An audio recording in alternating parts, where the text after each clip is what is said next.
Queridos, vamos abrir sua Bíblia, por favor, lá na carta de Paulo aos Filipenses, capítulo de número 1, e hoje nós iniciamos uma nova série de mensagens, Filipos e as marcas de Cristo.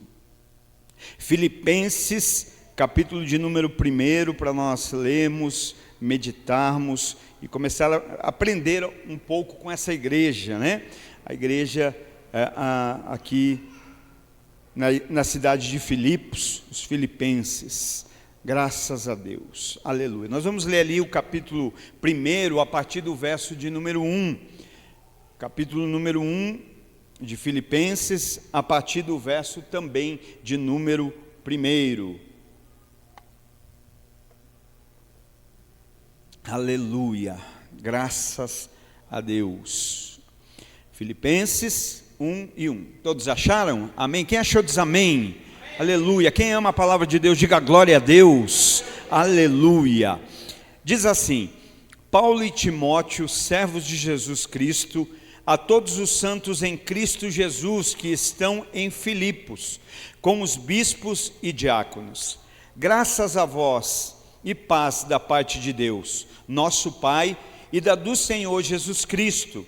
Agradeço ao meu Deus todas as vezes que me lembro de vós, sempre em cada oração minha por vós, fazendo súplicas com alegria, pela vossa cooperação no Evangelho, desde o primeiro dia até agora, sendo confiante nisso mesmo, que aquele que começou a boa obra em vós a realizará até o dia de Jesus Cristo.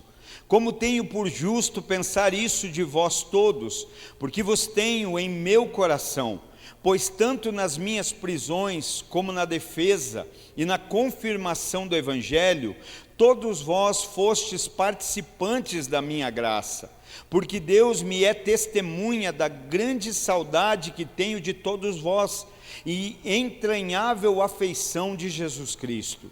E isso eu oro, que o vosso amor aumente mais e mais em conhecimento e em todo julgamento, para que aproveis as coisas excelentes, para que sejais sinceros e sem ofensa alguma até o dia de Cristo, sendo cheios de frutos da justiça, que são por Jesus Cristo, para a glória e louvor de Deus. Amém. Graças a Deus. Queridos, quando nós fazemos a leitura da carta de Paulo aos Filipenses, a gente observa aqui, ainda que nas demais seja muito claro, muito notório o amor, a graça através da vida do apóstolo Paulo, aqui em Filipenses, a carta aos Filipenses é a mais pessoal e a mais calorosa escrita pelo apóstolo Paulo, né? Nós vemos aqui, nós encontramos aqui uma alegria maior, nós vemos aqui uma interação de Paulo com a igreja em Filipos, que ela tinha um algo a mais, né? A gente consegue observar aqui, e não é por menos que essa carta, a carta de Paulo aos Filipenses, é conhecida como a carta da alegria. A carta do apóstolo Paulo à igreja que se reunia na cidade de Filipos é conhecida dessa forma, a carta da alegria. E quando nós fazemos a leitura dela, nós encontramos a expressão dessa alegria nos escritos paulinos, né? Nós vemos aqui nos relatos de Paulo a manifestação dessa alegria. Segundo a história, essa carta foi escrita durante a primeira prisão de Paulo em Roma. Foi durante a primeira prisão do apóstolo Paulo que ele escreve essa carta aos Filipenses, datada mais ou menos entre 60 e 62 depois de Cristo. Ele implantou a igreja em Filipos durante a sua segunda viagem missionária. Durante a segunda viagem missionária de Paulo, então, ele implanta a igreja na cidade de Filipo. E ela foi a primeira igreja na Europa. E ela também é a resposta, né, da visão que Paulo tem, que está lá em Atos, capítulo 16, verso 9 e 10. Paulo tem uma visão de um homem macedônio chegando a ele pedindo ajuda, pedindo por socorro, por ajuda. E Paulo entende ali, então, acerca da necessidade de se pregar o evangelho na Macedônia. Paulo, sem dúvida alguma, né, embora ali ele dê a honra, né, de ter ali o nome de Timóteo atrelado, Paulo é de fato o autor dessa carta. Nós vemos ali, né, na singularidade a autoria de Paulo. E Paulo era de fato o pastor daquela igreja. Era o pastor dos filipenses, era o pastor dessa igreja que se reunia nessa cidade, era o pastor dessa igreja que ele mesmo implantou, né? Assim como também hoje existe, né, pastores, homens que são colocados por Deus para cuidar daquilo que pertence a Deus, né? Aquilo que é de propriedade do Senhor. Mas nós bem sabemos que nós temos um sumo pastor. Nós bem sabemos que nós temos um pastor que está acima de todos os outros pastores. Jesus é o nosso pastor. Jesus é o sumo pastor, né? Nós bem sabemos dessa verdade. Então, nessa noite, que nós possamos refletir um pouquinho sobre esse texto, sobre essa narrativa, dessa forma como temos falado até aqui, o que Jesus, como sumo pastor da nossa vida, o que Jesus, como pastor dos pastores, embora Ele coloque pessoas para nos cuidar na terra, Ele é o pastor que está acima de tudo, Ele é o pastor que está acima de todas as coisas. Então que a gente possa refletir um pouquinho naquilo que Jesus, como nosso pastor, tem visto em nós como igreja. E quando eu falo nós, o nós é coletivo, mas o pensamento agora precisa ser um pouco individual, né? Eu não quero que você saia da unidade, não é isso. Mas às vezes, olha, se eu digo aqui, olha, Deus tem uma bênção para você, é só para mim e para você, só nós dois que recebemos. Deus tem uma bênção hoje aqui. Quando é bênção, a gente recebe no individual, não é? Você fala, é para mim, eu recebo essa bênção. Mas quando é um alinhamento, quando é uma correção, quando é uma repreensão, quando é uma responsabilidade, aí a gente recebe no coletivo, a gente diz, não, é para a igreja. A bênção eu recebo no indivíduo, mas a responsabilidade é o coletivo. Mas Deus, quando está falando hoje aqui, cada um lembra, pertencer, o consumidor fala, esse é para o fulano, porque afinal eu não faço parte. Agora, quando nós pertencemos à igreja, quando fala assim, é para a igreja, para quem é? Isso, levanta a tua mão assim bem alto, vamos fazer uma dinâmica, levanta a mão bem alto e diga, quando fala sobre a igreja, está falando para mim. Amém? Então é para cada um de nós, né? E aqui nós vamos refletir hoje como o sumo pastor, o nosso pastor, o bom pastor, aquele que deu a vida pelas suas ovelhas, o que ele tem encontrado na sua igreja, o que ele tem visto da sua igreja. Será que hoje, se Jesus escrevesse uma carta para você, porque eu preciso pegar no individual, para mim, para você, para cada um de nós, o título dessa carta seria a carta da alegria?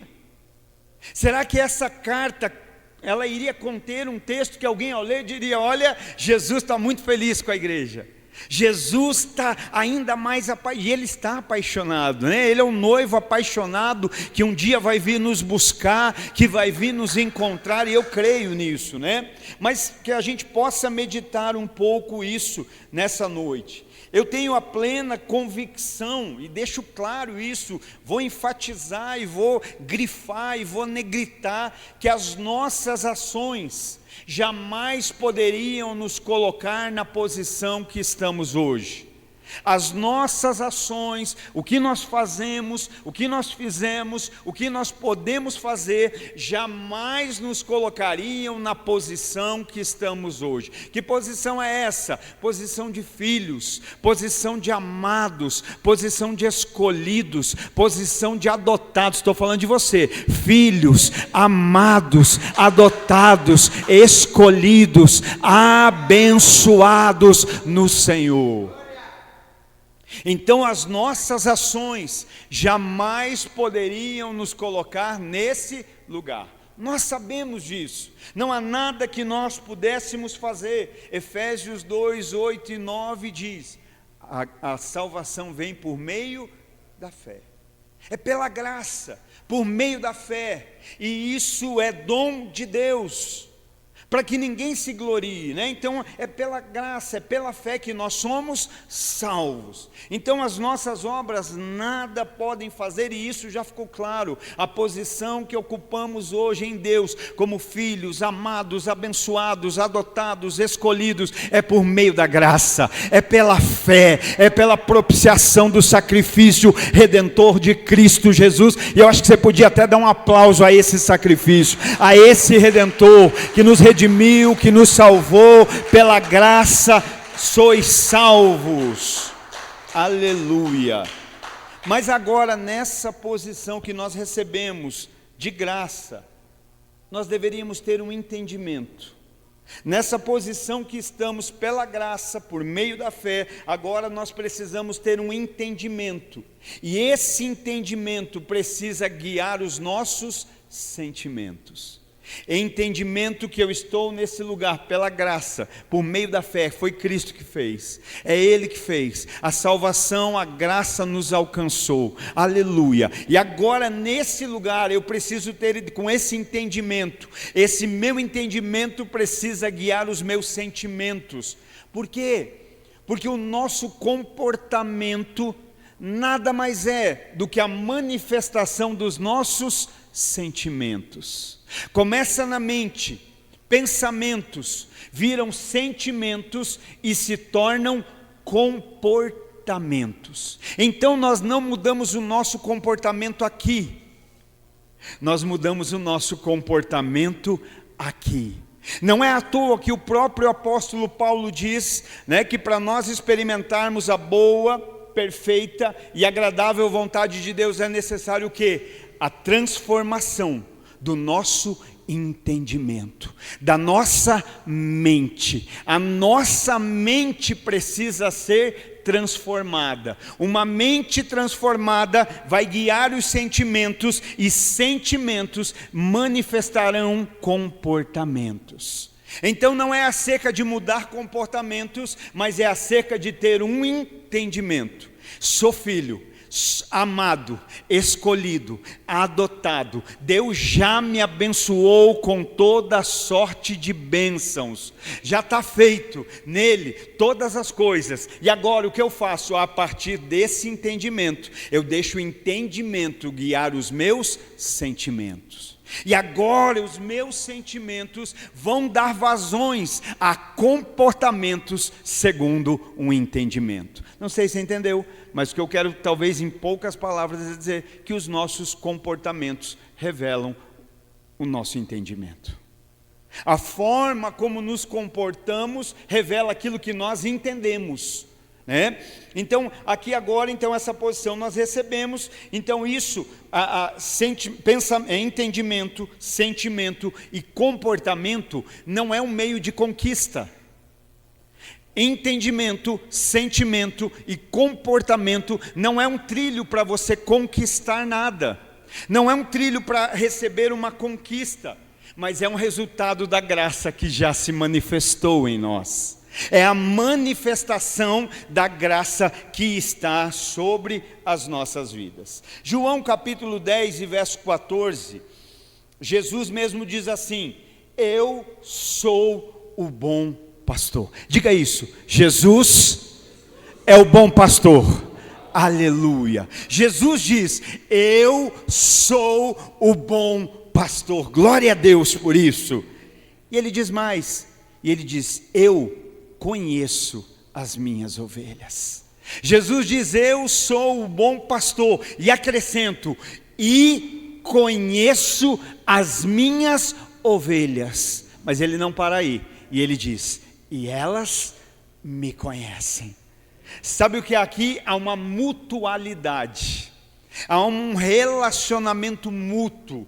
Jesus é o bom pastor e ele conhece as suas ovelhas, mas as suas ovelhas também o conhecem. Há um relacionamento, há uma mutualidade. Relacionamento é isso, né? Às vezes a gente mistifica e a gente cria um relacionamento de um só.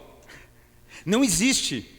Relacionamento, no mínimo, precisa ter dois para haver um relacionamento. É impossível alguém se relacionar sozinho, não tem como. É necessário, no mínimo, duas pessoas para haver um relacionamento. E o que é que Jesus está dizendo? Olha, no relacionamento, eu conheço a minha ovelha e a minha ovelha me conhece. Eu sou o bom pastor, ela me conhece e eu a conheço. Então isso é relacionamento. Por que é que eu estou dizendo isso? Porque às vezes a gente pode achar estar no relacionamento, mas haver uma parte desconhecida. É mais ou menos como diálogo. O que é um diálogo? São duas pessoas conversando.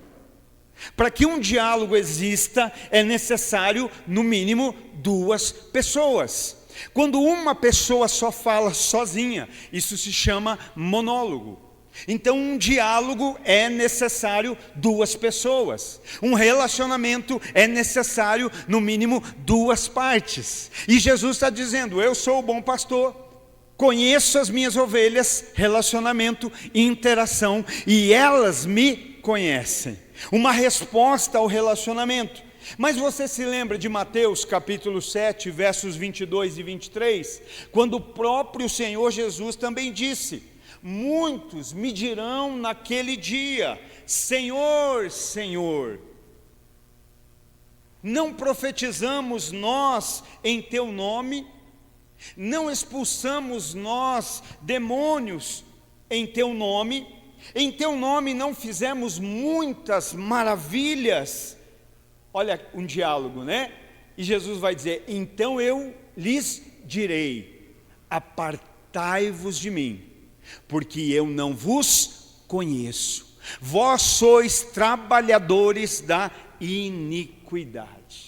Então, se no verso anterior de João, né, capítulo 10, existe um relacionamento e uma mutualidade, o que Jesus aponta para o final dos tempos é uma falta de relacionamento e uma falta de mutualidade. Ou seja, é alguém dizendo: eu te conheço, e ele dizendo: mas eu não te conheço. Ele diz em João 10: eu sou o bom pastor, conheço as minhas ovelhas e elas me conhecem. Mutualidade, é mútuo.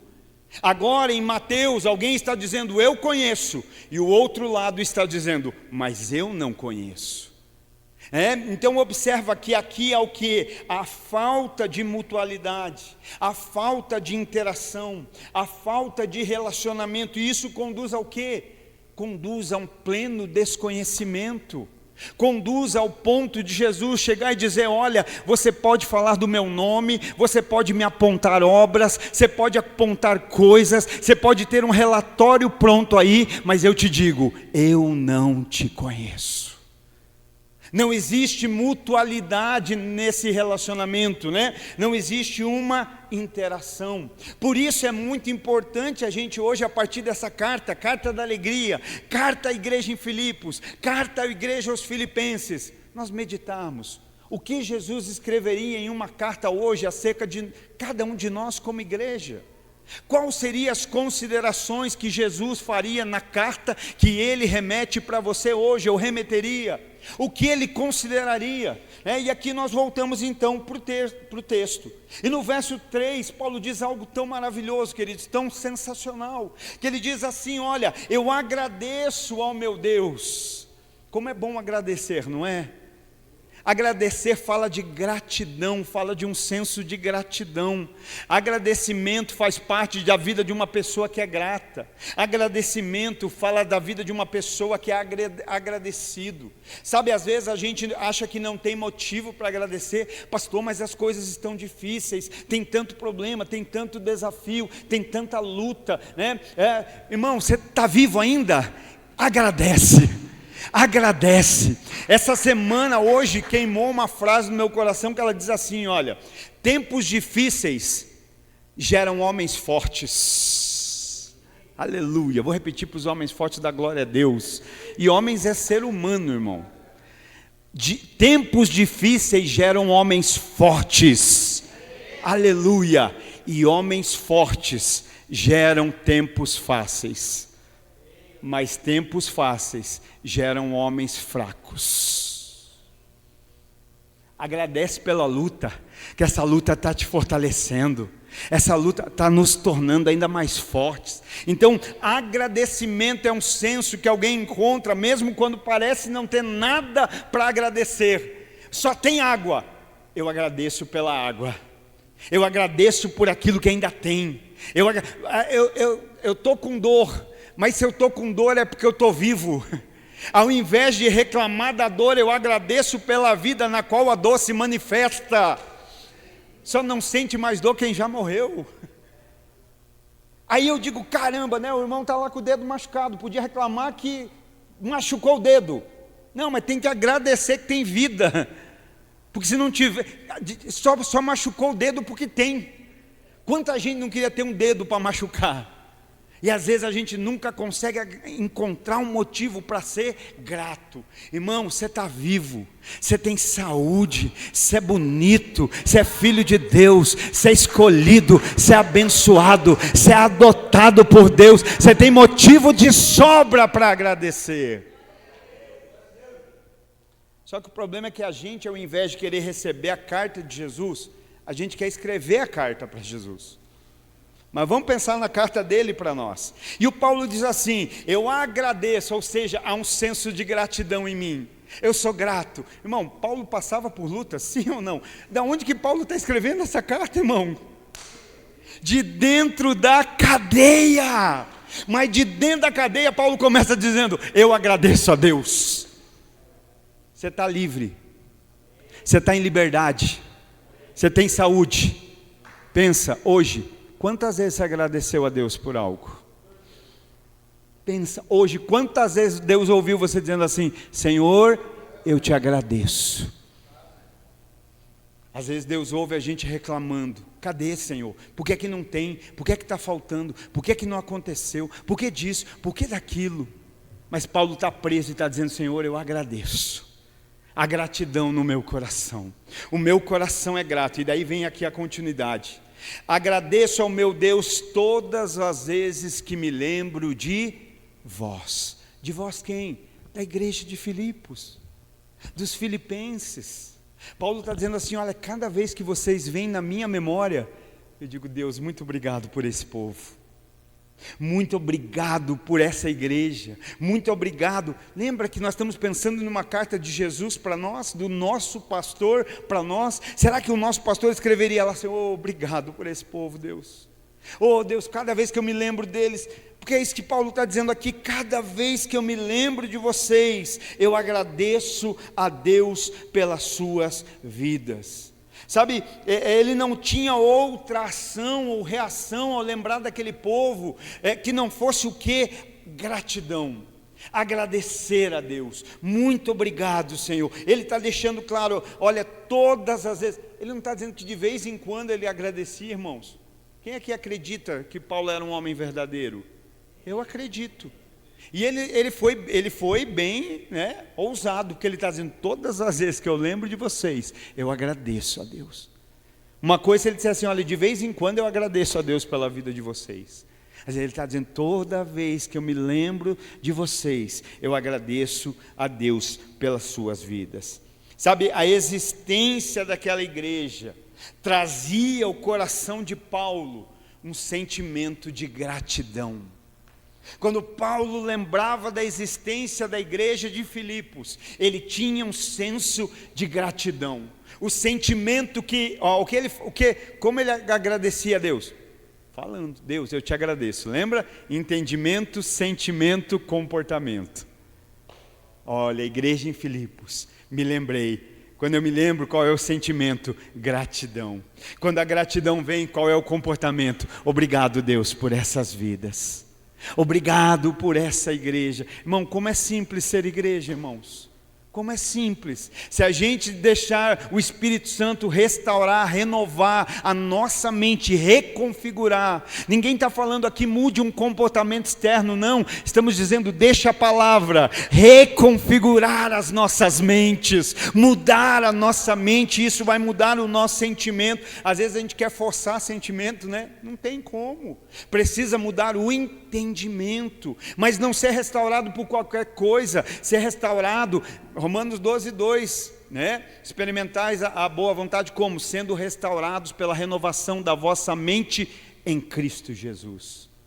Pela palavra, essa mente sendo restaurada. Então a existência daquela igreja trazia o coração de Paulo um senso de gratidão. Obrigado, Deus, eu sou grato. Eu sou grato por essa igreja, eu sou grato por essas vidas. No verso 4 ele diz assim: sempre, olha o Paulo sendo ousado, forever, sempre, sempre. Caramba, isso é forte. Paulo não vai dizer assim: olha, em algumas das minhas orações eu me lembro de vocês. E ele vai dizer assim: é sempre, em cada oração minha por vós. Fazendo, né? Ele fala ali de orar por aquela igreja, ele fala de interceder por aquela igreja. E deixa eu te dizer, talvez você possa não acreditar, mas eu estou aqui para te dizer, e eu acredito nisso. Existem pastores que ainda oram por ovelhas, existem pastores que ainda choram por ovelhas, existem pastores que ainda choram pela noiva de Cristo, ainda existem pastores que se derramam pela igreja. E Paulo clamava, Paulo orava, Paulo fazia o que muitos hoje fazem. Só que eu acho lindo que Paulo não só fala que orava, ele fala como orava. Ele fala o que acompanhava a oração dele pela igreja. Ele fala de como era o acompanhamento da oração, né? O que acompanhava o clamor dele em relação a eles. Paulo orava, Paulo clamava, a minha versão diz Paulo suplicava, Paulo intercedia por aquela igreja, mas de qualquer forma não, sempre em cada oração minha por vós, fazendo súplicas com alegria. Paulo ora, Paulo intercede, Paulo suplica, Paulo clama, mas com alegria. Será que o nosso pastor, porque o nosso pastor intercede por nós, a gente consegue estar alegre o tempo todo, irmãos? Tem ou não tem os ladrões de alegria na nossa vida? Tem. Mas Paulo está dizendo: igreja, eu oro por vocês com alegria. Eu clamo por vocês com alegria, eu intercedo por suas vidas com alegria, aleluia, que maravilhoso isso. Paulo sempre que se lembrava deles, era grato por suas vidas. Sempre que Paulo clama por eles, ele o faz com alegria. Paulo orava, clamava, intercedia por eles com alegria. Irmão, quem que não quer um pastor assim? Um pastor que quando lembra de você, oh Deus, obrigado. Um pastor que quando ora por você, ora com alegria. E agora os olhos estão me fulminando, né? Quem não gostaria disso? Né? De um pastor que entra lá na oração e ele lembra: agora eu vou orar pela Rebeca. Oh, Rebeca. Agora me lembrei do Anderson, oh Deus, o Anderson, graças a Deus pela vida dele. Não é gostoso isso? Não é bom demais? É bom, mas lembra que eu disse que tem a bênção, mas tem a responsabilidade? Lembra que eu disse que tem o entendimento, que gera sentimento, que manifesta comportamento, que revela, né, aquilo que está na nossa mente? Porque Jesus intercede pela sua igreja. Ele é o bom pastor, nós somos as suas ovelhas e Ele intercede por nós. Mas agora vamos observar aqui, né? É tão lindo tudo isso, é tão lindo tudo que Ele fala. Lembro com gratidão, oro com alegria. Mas aí no verso 5, Paulo deixa claro o que leva a essa condição. Está entendendo? Não são obras para ser salvos, somos salvos pela graça, por meio da fé. Salvos, sois salvos pela graça. Mas agora olha o que Paulo diz no verso 5. Vamos só rever o 4 para a gente ir na continuação. Sempre em cada oração minha por vós, fazendo súplicas com alegria, vírgula, o que ele vai emendar nessa alegria? A razão da alegria. O que ele vai emendar agora na alegria? A razão da gratidão. O que ele vai trazer agora? O porquê dessa gratidão, o porquê dessa alegria. E ele diz: pela vossa cooperação no Evangelho, desde o primeiro dia até agora. Diga: cooperação com o Evangelho. Então aqui Paulo agora está trazendo ali a razão disso. A igreja em Filipos, os filipenses, cooperavam com o Evangelho. Havia uma cooperação daquela igreja com o Evangelho. Você entendeu? Paulo não está dizendo assim: a minha gratidão, a minha alegria está porque vocês cooperam comigo. Ele está dizendo: a minha alegria está porque vocês cooperam com o Evangelho. Por vocês cooperarem com o Evangelho, há gratidão no meu coração. Quando eu vou orar, eu só lembro de coisas boas. Não tem como não orar com alegria. Não tem como não orar. Pensa, né? O Paulo orando pela igreja em Filipos. Cooperar, irmão, significa atuar juntamente com os outros para um mesmo fim. Contribuir com o trabalho, auxiliar. E eu ainda diria, dentro da igreja família, fazer parte. Fazer parte. Então, aí pensa, Paulo está dizendo: olha, cada vez que eu me lembro de vocês, não tem outro sentimento no meu coração, senão gratidão. Todas as vezes que eu oro por vocês, a minha oração, ela é inundada, regada de alegria. E por quê? Porque vocês têm cooperado com o Evangelho. Há uma cooperação da igreja com o Evangelho. Sabe, e aí nós precisamos perguntar como os filipenses cooperavam com o Evangelho, ou de que forma nós cooperamos com o Evangelho. E aí aqui mais uma vez nós podemos voltar para o consumidor. Eu coopero, toda quarta e todo domingo eu estou ouvindo, toda quarta e todo domingo eu ouço a mensagem. Eu sou um cooperador porque eu ouço. Não, querido, quem ouve é ouvinte. Quem escuta é ouvinte do Evangelho, né? Quem está ouvindo. Agora, será que eu coopero apenas ouvindo? Será que eu consigo cooperar com o Evangelho apenas escutando? Porque nós podemos estar fazendo do fim o que é só o começo. Ouvir não é o fim, ouvir é só o começo. Por que a Bíblia diz assim que Deus não considera o tempo da ignorância? Porque você não tinha ouvido, agora você já ouviu. E agora que você já ouviu, não dá mais para fazer de conta que não sabe. Quando a gente não sabe é diferente. Eu não sei, eu não sabia, agora que eu sei, aí mudou. Aí não dá mais para ter apenas comportamento de ouvinte, né? Porque quem ouve é apenas ouvinte. Agora, quem é o cooperador? Cooperador é o que coopera. Se ouvinte é aquele que ouve, o cooperador é aquele que de alguma forma coopera. Tiago capítulo 1 e verso 23 diz: porque se alguém é ouvinte da palavra e não cumpridor, se assemelha a um homem que olha a sua face no espelho. E o que acontece com alguém que olha a sua face no espelho? Quando ele olha, ele vê como é, mas quando ele sai dali, ele já não se lembra mais. Só que eu acho lindo, porque Tiago não diz assim, o pastor Tiago não diz, olha, porque se alguém é ouvinte da palavra e não falador, não, ele diz não cumpridor, porque a gente ouve e às vezes fala, não, mas eu falo da palavra. Mas o que Tiago está remetendo aqui não é o quanto eu falo da palavra, é o quanto eu vivo da palavra, é o quanto eu coopero com o evangelho, não falando, mas vivendo essa palavra. Lembra? Entendimento que gera sentimento, que vai se manifestar em comportamento. E tudo isso é a partir da salvação, é a partir da graça. Nada disso é para ser salvo, mas tudo isso é porque já fomos salvos. E o nosso entendimento agora é transformado pela transformação da nossa mente em Cristo Jesus, para que experimentemos qual seja a boa, perfeita e agradável vontade de Deus.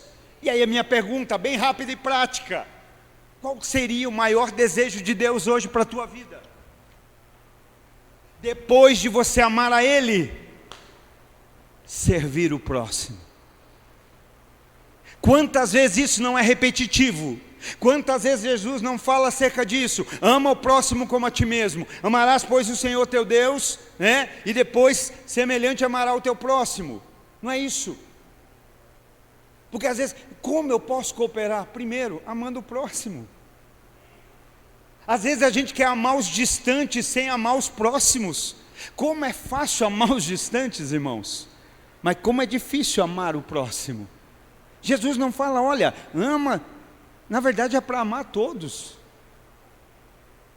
Só que às vezes a gente consegue amar quem está muito longe, mas não consegue amar quem está muito, às vezes dentro de casa, do lado, na rua, na igreja. E aqui nós estamos entendendo isso, como eu coopero fazendo a vontade de Deus. Então Paulo está dizendo ali que a alegria dele não era o resultado deles serem ouvintes. Olha, toda vez que eu oro por vocês, eu oro com alegria, porque afinal vocês ouvem a palavra de Deus.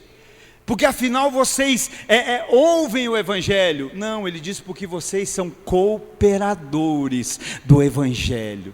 E ninguém pode ser um cooperador sem fazer nada. Faço uma pergunta: como alguém pode cooperar com algo não fazendo nada?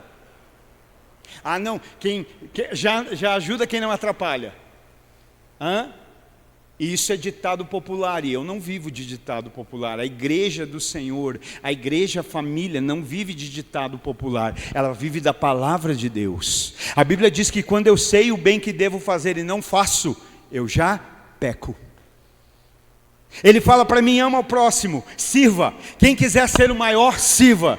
Quem quiser, seja o primeiro a servir. Não, mas muito ajuda quem não atrapalha. Não no reino, irmão. No reino, quando a gente não ajuda, a gente já está atrapalhando.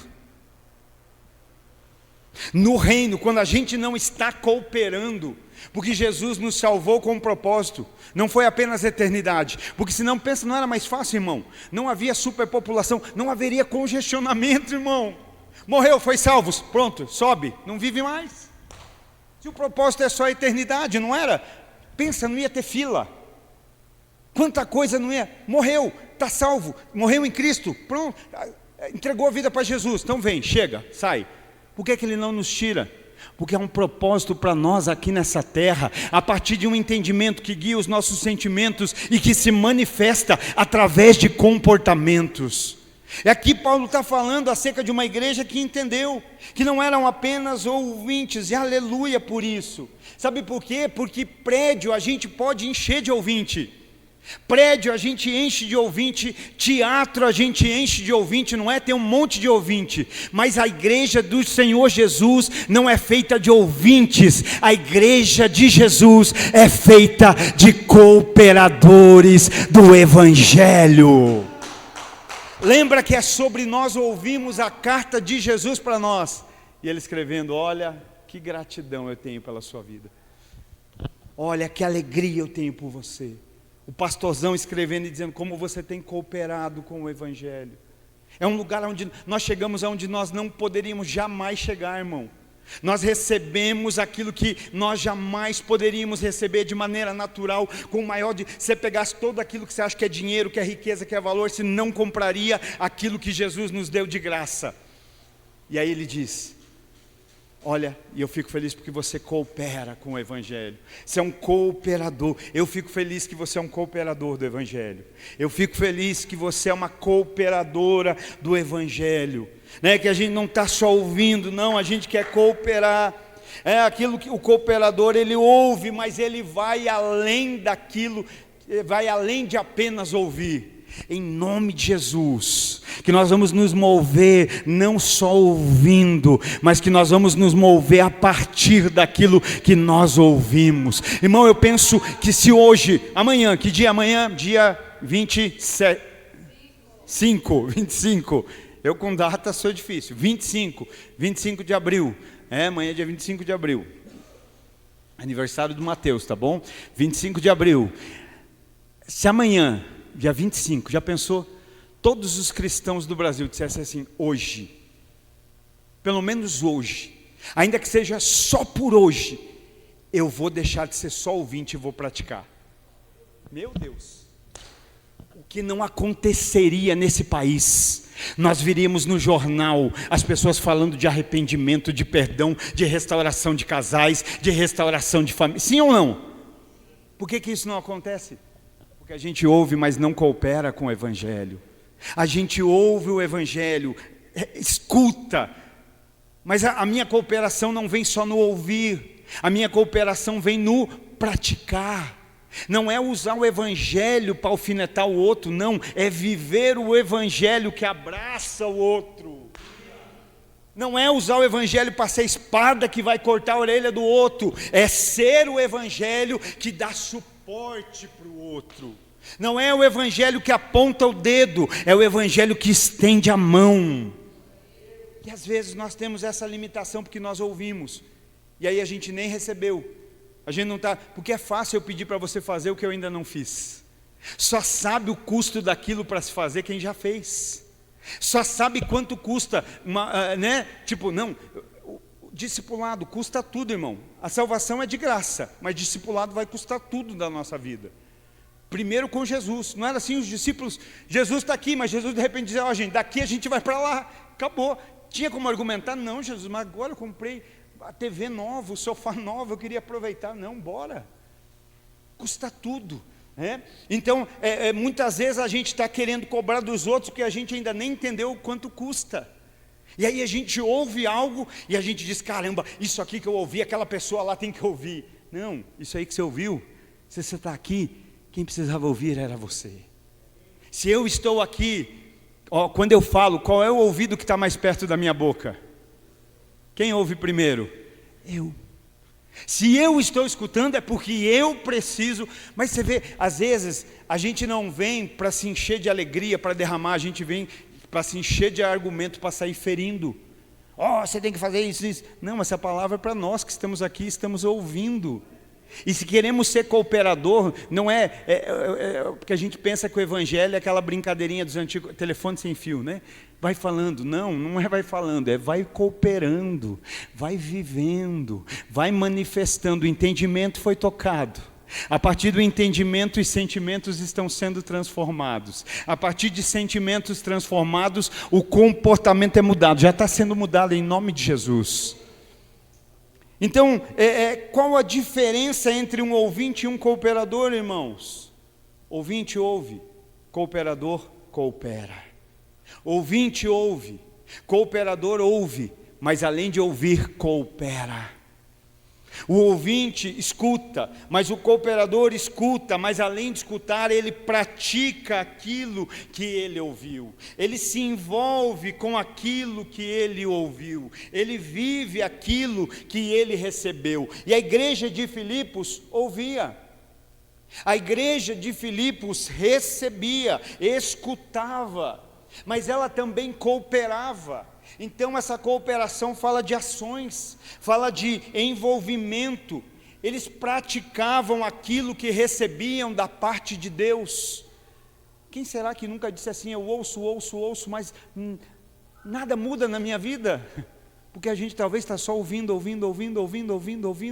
E o segredo não é ouvir. O segredo é cooperar com aquilo que ouvimos da parte de Deus. E como nós cooperamos? Vivendo, decidindo ser cooperadores com a nossa vida. Então essa igreja era uma igreja fiel ao Evangelho. Será que na carta de Jesus ele escreveria para nós: olha, você tem sido um cooperador com aquilo que você tem escutado da minha palavra. Você tem se envolvido com aquilo que você tem escutado da minha parte. Você tem sido fiel com o Evangelho. E há algo mais, né? Porque ele diz ali, não apenas isso, desde o primeiro dia até agora. Verso 5, pela vossa cooperação com o Evangelho, desde o primeiro dia até agora. Sabe, quando a gente se converte, aquele começo de conversão, a Simone, que sempre brinca, no começo da conversão dela, ela ia para o culto até da quinta-feira à tarde, que era das senhorinhas.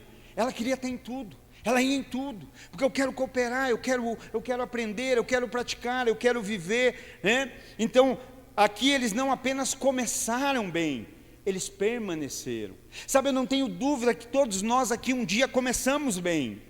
E é aquele momento que a gente não esquecia a Bíblia, que a gente lia a Bíblia todo dia, que a gente orava, bora para o culto, eu não perco, dia de culto eu não marco nada, horário de culto eu não me atraso. Mas eles não apenas começaram assim, eles permaneceram. Desde o primeiro dia até o momento que Paulo escrevia, ele estava dizendo: olha, desde o primeiro dia até agora, vocês têm permanecido nessa cooperação com o Evangelho. Isso é lindo de a gente ver na vida de uma igreja. Por quê? Porque havia uma permanência. Eles não foram fiéis por um tempo. Para quem é a coroa? Para todos aqueles que começaram a corrida, se inscreveu na maratona, pronto, já ganhou a coroa. Não, a coroa da vida é para aqueles que completarem, é para aqueles que chegarem no fim. O que é que Paulo vai dizer? Combati o bom combate, acabei a carreira e guardei a fé. Sabe o que Paulo está dizendo? Eu completei. E ele está dizendo combate é ação. Paulo não está dizendo eu sabia tudo e pela graça estou salvo e vou ficar aqui e tudo bem. Não, eu combate. Ele está trazendo um discipulado, uma analogia de guerra, de combate. Irmão, vamos para a guerra assim? Quem enfrentaria um inimigo assim? Dá para enfrentar? Não. Paulo está dizendo, tem combate, e o combate que tem, eu combati. Eu acabei a carreira, aquilo que tinha para ser feito eu fiz. Eu caminhei, eu cursei, eu completei, e mais, ainda me sobrou fé, ainda guardei fé. Aleluia. Aí a gente diz, por que eu não consigo combater o combate? Por que eu não acabo a carreira? Porque a gente não tem fé nem no começo. Paulo tinha até no fim. Depois de tudo, depois de tudo ainda diz, combati o combate, teve a ação, teve a luta, teve a guerra, teve a carreira, teve a caminhada e ainda tem um saldo de fé. Deixa Deus elevar o teu nível de fé. A palavra de Deus, ela alimenta a nossa fé. A nossa fé vem por ouvir e ouvir a pregação do Evangelho. Enquanto nós estamos sendo expostos à palavra de Deus, a nossa fé está sendo dimensionada. Mas hoje vão dizer, não precisa nem ouvir a palavra. Então, como eu vou ter fé? De onde vem minha fé?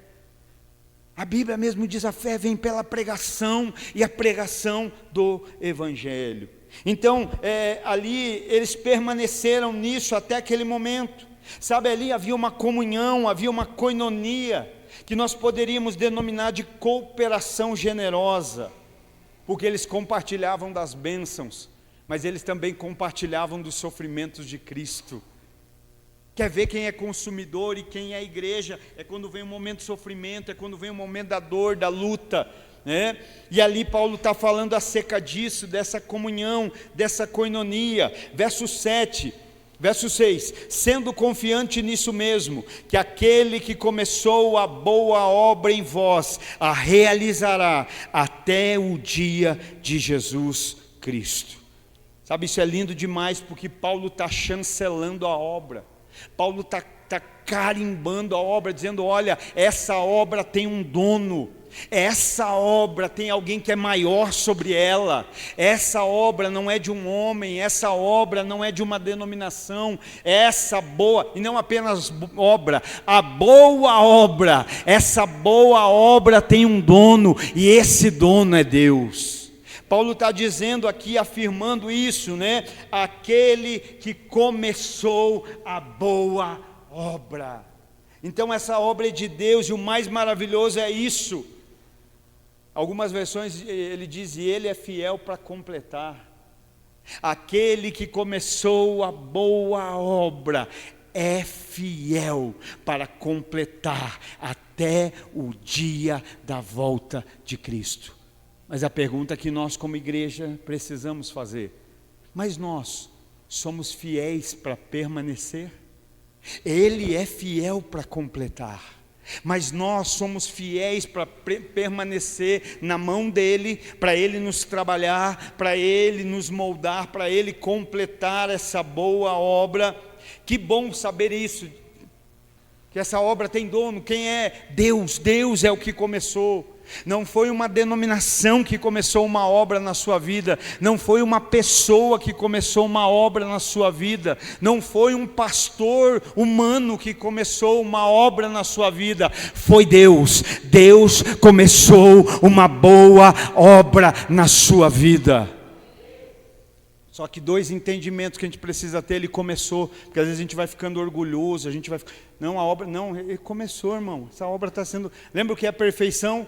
É continuar no caminho até a maturidade perfeita. Ele começou, e o que me dá alegria, o que me dá, me deixa esfuziante, o que me deixa esperançoso para completar, porque como eu sei que quem começou, eu também sei que ele vai completar a boa obra que ele começou. É ele quem vai aperfeiçoar, é ele quem vai completar. Sabe, é Deus quem está fazendo, irmãos, é Deus quem está trabalhando, é Deus quem está operando, é Deus quem está realizando. Sabe, isso é o mais importante que nós precisamos saber. E segundo, que o nosso Deus, diferente do homem, ele termina tudo que ele começa. Vou repetir para você dar um glória a Deus. Deus, diferente do homem, termina tudo aquilo que ele começa. Deus não abandona nada na metade. Deus não abandona nada inacabado. Aquilo que Deus começa, Ele completa. Aquilo que Ele começou, Ele vai terminar. Porque Ele é o alfa, primeira letra do alfabeto. Ele é o ômega, última. Ele é o primeiro e o último. Ele começa e ele termina. Ele não deixa nada inacabado. Por isso aqui está a minha esperança. O nosso problema é que por orgulho e vaidade eu posso achar que está acabado o que ainda está só em fase de construção. Às vezes nós achamos, não, está trabalhando, está aperfeiçoando, está no caminho para a maturidade, está no caminho para a perfeição, né? Que a perfeição é isso, continuar, permanecer no caminho até a maturidade completa. Tudo que Deus começa, Ele termina, Ele vai até o fim, alfa, ômega. E aqui eu não consigo passar batido sem me recordar do processo da salvação. Você lembra? Talvez não, mas eu vou te relembrar. Regeneração, santificação e glorificação. Regeneração, santificação e glorificação. Você entender da glória a Deus, irmãos. Regenerados, nós já fomos. Regenerados, nós já estamos. Santificados, estamos no processo. Regenerados já fomos, santificados estamos sendo, e glorificados um dia seremos. O regenerado, ele entende, eu estou andando na santificação, dia a dia. Entendimento que gera sentimento, que determina comportamento. Meu espírito foi regenerado. Teu espírito foi regenerado. Nosso espírito foi regenerado, aleluia! A nossa alma está sendo santificada.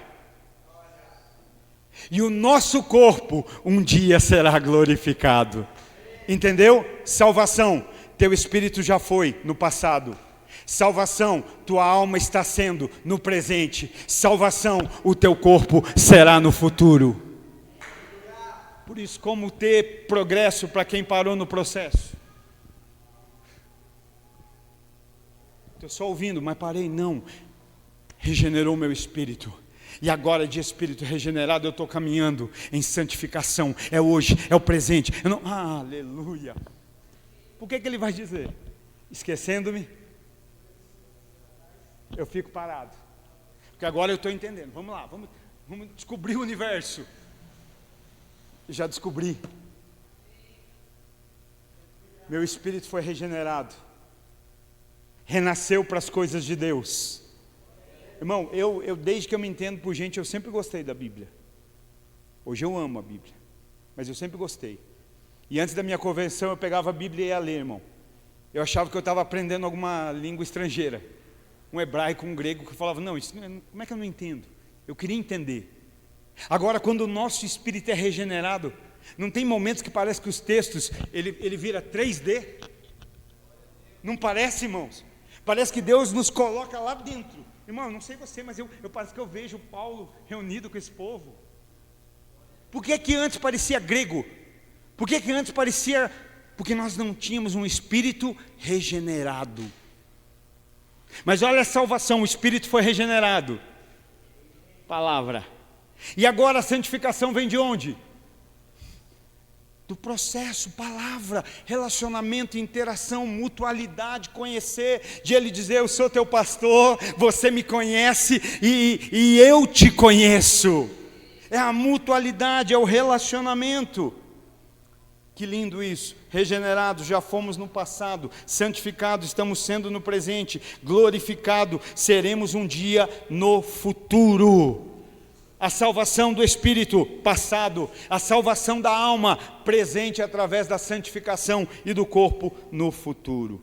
Então, Filipos era uma igreja que era fiel. Paulo fala da fidelidade deles, mesmo quando ele foi preso. Imagine hoje aqui encostar uma viatura. Viemos prender o pastor Luiz.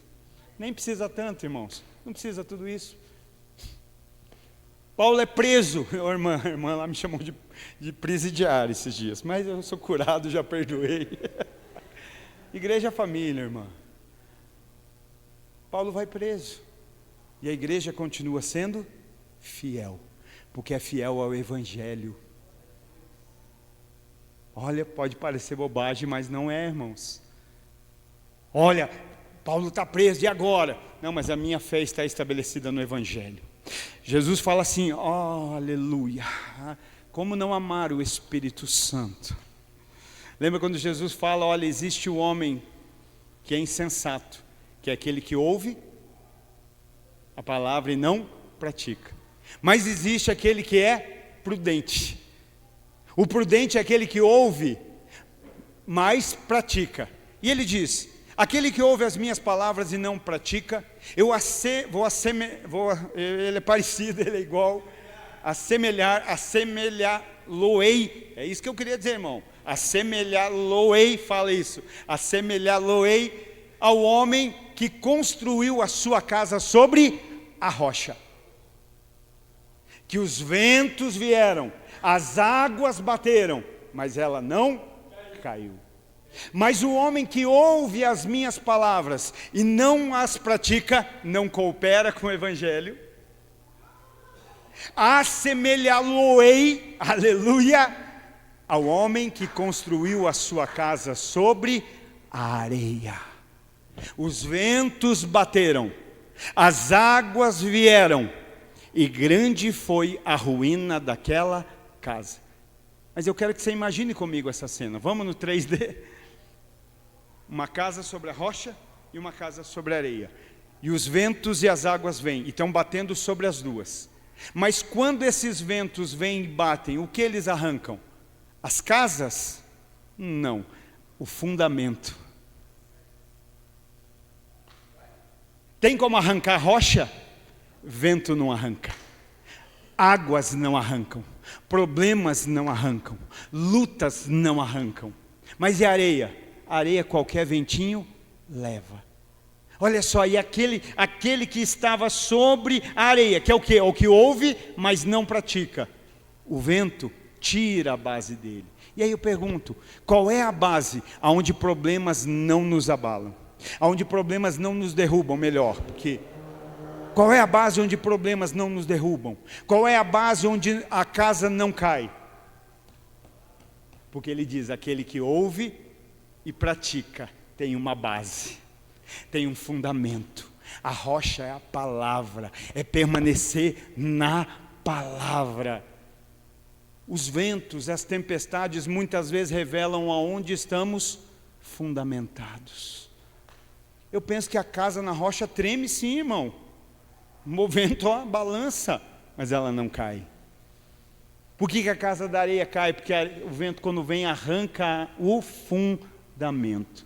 Como estava fundamentado em algo abalável, algo passageiro, algo que muda, quando o vento vem, a casa cai. E aqui havia uma grande afeição, né? Paulo está dizendo, olha, vocês não esqueceram, verso 7, como tenho por justo pensar isto de vós todos, porque vos tenho em meu coração, pois tanto nas minhas prisões, não foi nem na minha prisão, nas minhas prisões, pude contar com vocês, igreja, nas minhas prisões. Lembra quando Jesus está sendo crucificado? O que é que fazem com ele? Abandonam. Aquele que ele curou, aquele que ele ressuscitou, aquele que ele deu pães, aquele que ele realizou milagre, porque queriam a bênção que pode vir sobre a igreja, mas não queriam o compromisso de ser igreja.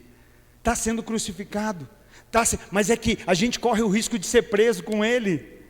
Se a gente ficar aqui, a gente corre o risco de morrer com ele. Eu prefiro morrer com ele do que viver sem ele.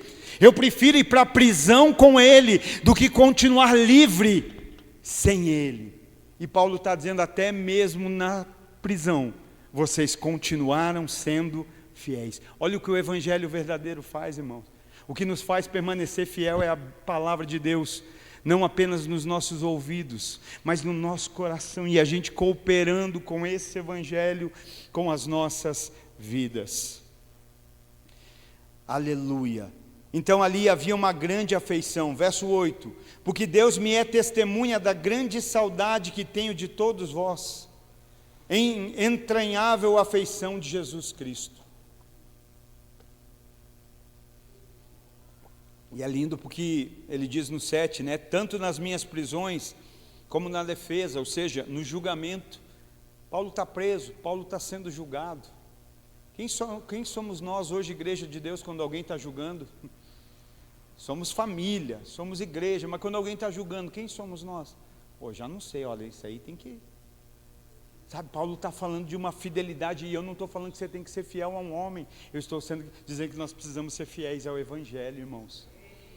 Aquela igreja era fiel ao evangelho, aquela igreja era fiel à palavra, né? Então é isso que nós precisamos ser, a instrução de Deus, eles eram fiéis. E ali então havia o quê? Uma enorme afeição de Paulo com relação a eles, né?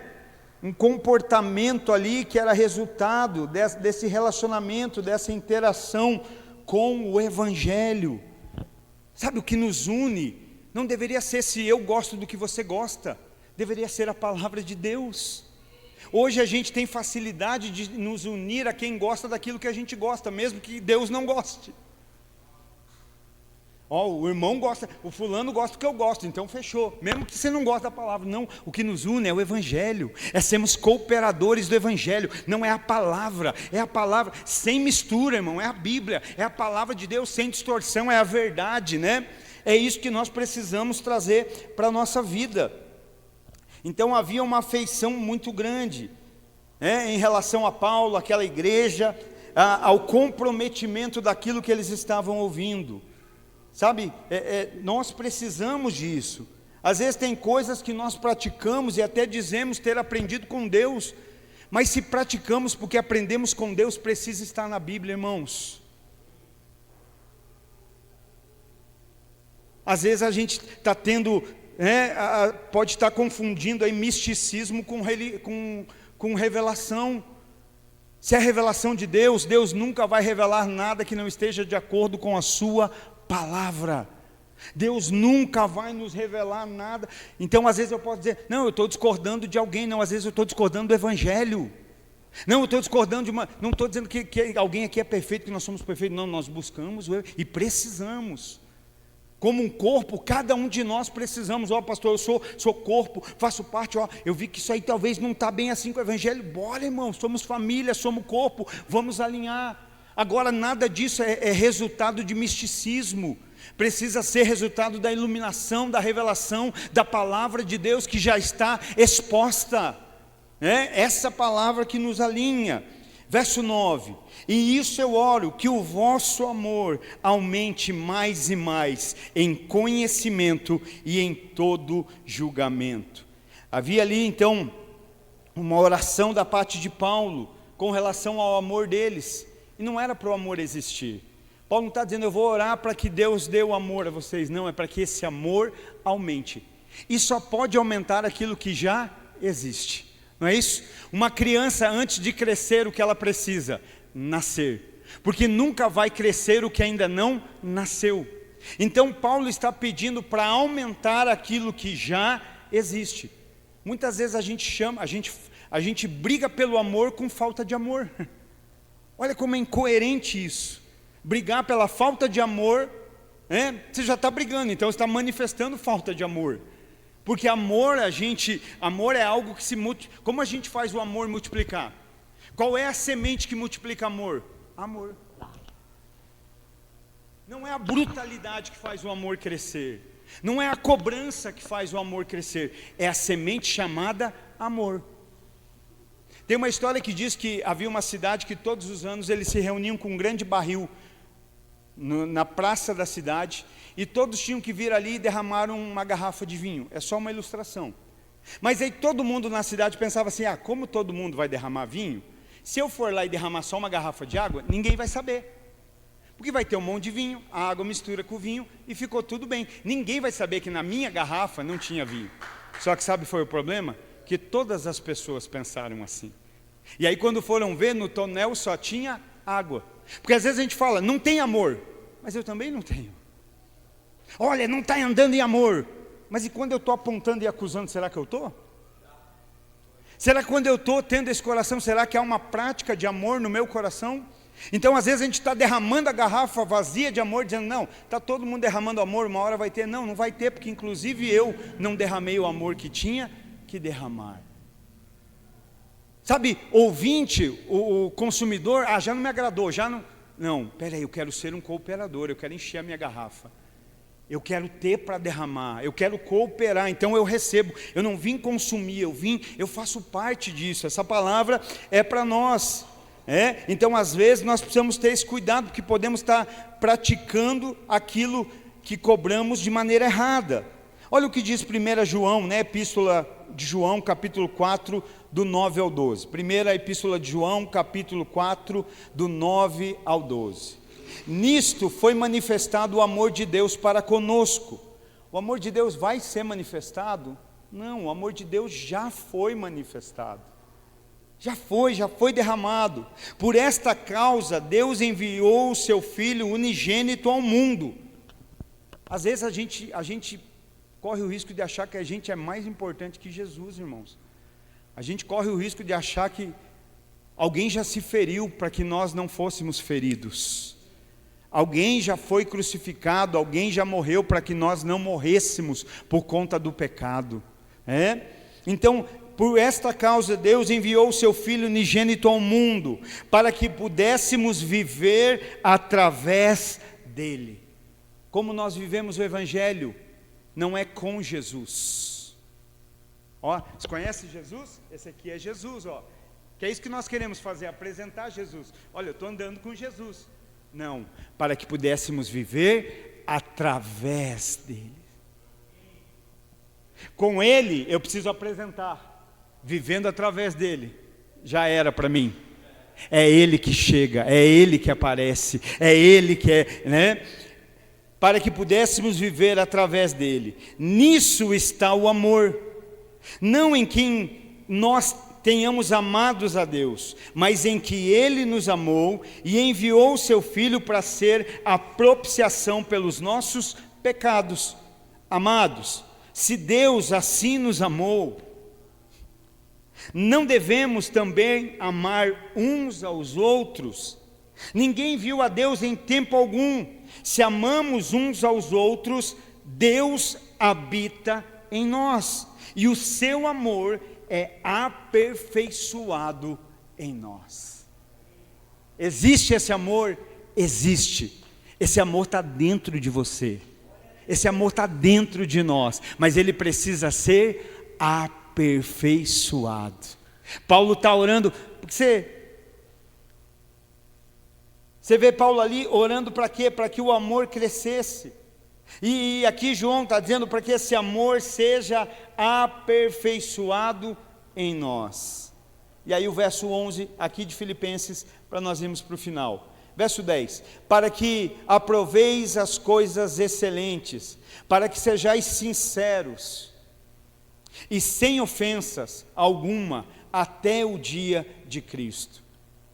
Verso 11, sendo cheios de fruto da justiça. Isso aqui não é um desejo só para a igreja de Filipos. Isso que eu desejo para mim, você deveria desejar para você, nós deveríamos desejar para as nossas vidas. Sermos cheios, não cheios de eu, não cheios de orgulho, não cheios de vaidade, não cheios de arrogância, porque às vezes a gente está cobrando o amor em arrogância, às vezes a gente está cobrando o bem com o mal, e a Bíblia diz, se vence o mal com o bem. O que é que Deus fez? Enviou, amou, enviou, entendimento, sentimento, manifestação de comportamento, amou o mundo, de que forma? Não, eu só amo vocês, beleza? Acabou. Não, eu amo que eu entrego, eu amo que eu dou o meu melhor, eu amo que eu, e aqui o que ele está dizendo? Ser cheios do quê? Cheios de fruto, fruto do quê? De justiça.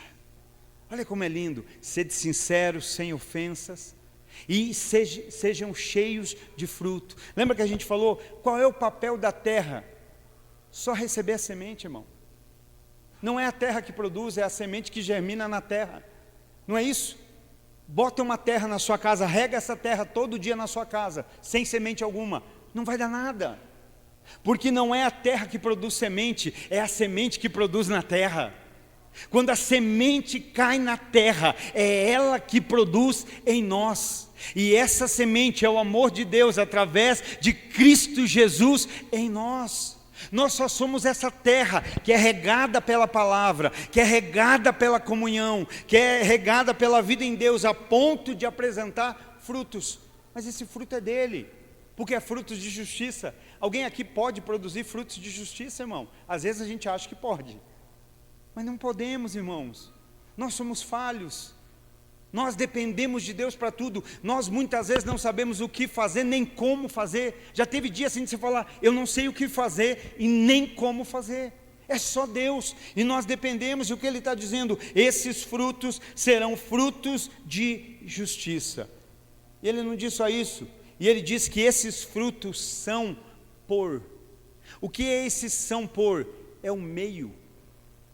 Os frutos são de justiça, e existe um meio para esse fruto aparecer. Que meio? São por Jesus Cristo. O meio desses frutos de justiça, não é, a gente acha que às vezes, não, a gente não sabe, irmão. Quantas vezes a gente erra achando que sabe, descobre lá na frente que não sabia de nada.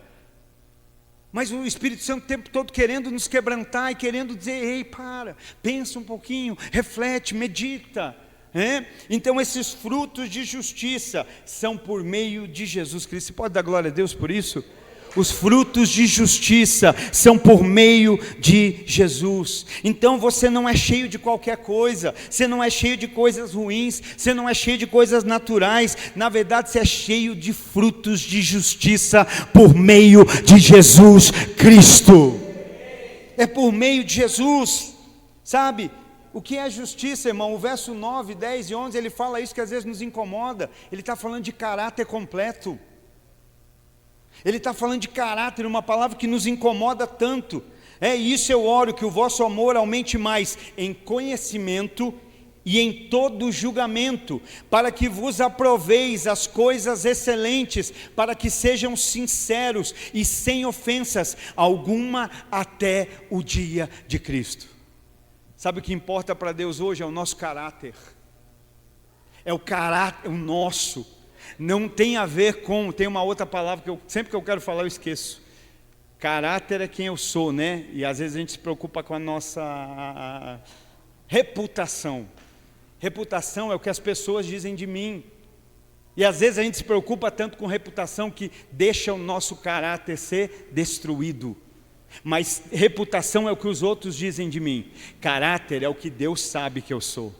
Se preocupe com o seu caráter. Aqui em crescer no amor, no conhecimento, em todo julgamento, coisas excelentes, sejam sinceros, sem ofensas, cheios de frutos de justiça, por meio de Jesus. E para que tudo isso? Ele termina dizendo, para a glória e louvor de Deus. Para a glória e louvor de Deus. Esses frutos de justiça vêm dele, se manifesta por ele e vai voltar para ele como louvor e glória. Por quê? Porque de nós mesmos nós nada podemos produzir. Mas acredite, ele acredita nessa terra. Ele tem investido nessa terra. Ele deu a melhor semente nessa terra. Ele investiu o seu melhor nesse pedaço de terra. Que terra, pastor? A terra do seu coração. E a semente já está aí. Que o nosso pastor possa olhar e dizer, Senhor, sou grato pela vida dessa igreja. Senhor, eu oro, eu intercedo com alegria. Porque eles têm sido cooperadores do Evangelho. Porque eles têm sido fiéis desde o primeiro dia até o dia de hoje. E que tudo isso tão somente se reverta em glória, louvor ao nosso Deus. Amém? Você recebe essa palavra no teu coração? Amém. Então fica de pé no nome de Jesus. Nesse mês, hoje foi só uma parte do primeiro capítulo de Filipenses, né? E quanta coisa boa ainda está por vir. Mas que nós possamos ter a humildade de deixar o Espírito Santo trabalhar no nosso coração.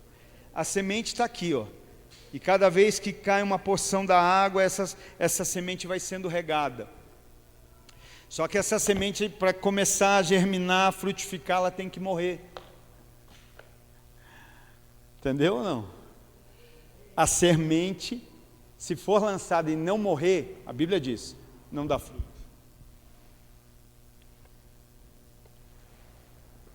Enquanto a semente não morre, ela não germina. Diga isso para quem está ao teu lado. Diga, semente que não morre, não frutifica. Mas não parece uma incoerência? Se morre, como é que vai frutificar? Porque as coisas do secreto não são iguais às coisas manifestas. Tem que estudar agronomia para entender. Mas essa é a grande verdade, que quando a semente morre, ela germina. Por que às vezes a gente não consegue dar fruto? Porque quando a gente está quase morrendo, a gente parece que quer voltar a viver o velho eu. Quando a gente está quase começando a sair o brotinho ali, a gente volta às práticas do velho eu. E o processo é interrompido. Pastor, o que eu tenho que fazer é morrer. Com muito amor. O velho eu. Morrer, essa semente morrer, está no coração, está plantada, bem plantada, e ao morrer ela vai começar, não é você que faz, é a semente, você só é a terra, só o recipiente, aonde essa semente vai dar fruto, vai frutificar.